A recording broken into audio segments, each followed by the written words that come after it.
নিজেদের তৈরি পঞ্চম প্রজন্মের স্টেলথ যুদ্ধবিমান কানকে আরও উন্নত করছে তুরস্ক।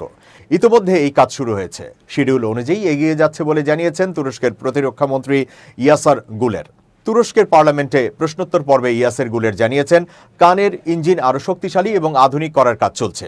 বিমানটির প্রস্তুতকারী প্রতিষ্ঠানে আরও শক্তিশালী ইঞ্জিন তৈরির কাজ শুরু হয়েছে। তুরস্কের যুদ্ধবিমান কান TFX নামেও পরিচিত। 2015 সালের ডিসেম্বরে নিজস্ব প্রযুক্তি ও উদ্যোগে আধুনিক যুদ্ধবিমান তৈরির ঘোষণা দেয় তুরস্কের প্রতিরক্ষা মন্ত্রণালয়। পরের বছর 2011 সালে রাষ্ট্রায়ত্ত কোম্পানি টার্কিশ অ্যারোস্পেস ইন্ডাস্ট্রিজের সঙ্গে যুদ্ধবিমান তৈরি সংক্রান্ত চুক্তি স্বাক্ষরিত হয় প্রতিরক্ষা মন্ত্রণালয়ের। প্রস্তাবিত কান বা TFX পঞ্চম প্রযুক্তির অত্যাধুনিক যুদ্ধবিমান। সেই হিসেবে এর গতিবেগও হবে অকল্পনীয়। মার্কিন সমরাস্ত্র ও সামরিক সরঞ্জাম প্রস্তুতকারী কোম্পানি লকহেড মার্টিনের তৈরি F-22 র্যাপটরকে একটি সাধারণ মানের পঞ্চম প্রযুক্তির যুদ্ধবিমান বলে বিবেচনা করা হয়। এই বিমানটি ঘন্টায় সর্বোচ্চ 2077 কিলোমিটার গতিতে উড়তে সক্ষম।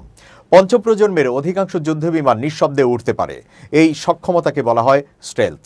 কান বা TFX ইতোমধ্যেই জাতীয় যুদ্ধবিমান হিসেবে স্বীকৃতি পেয়েছে। 2024 সালের ফেব্রুয়ারিতে প্রথমবারের মতো পরীক্ষামূলক উড্ডয়ন করে কান। পরে মে মাসে হয় দ্বিতীয় দফা পরীক্ষামূলক উড্ডয়ন।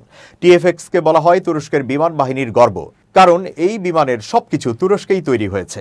আগামী 2028 সালে TFX-কে পুরোপুরি অপারেশনাল কাজে ব্যবহার করা যাবে বলে আশা করছে তুরস্কের সরকার।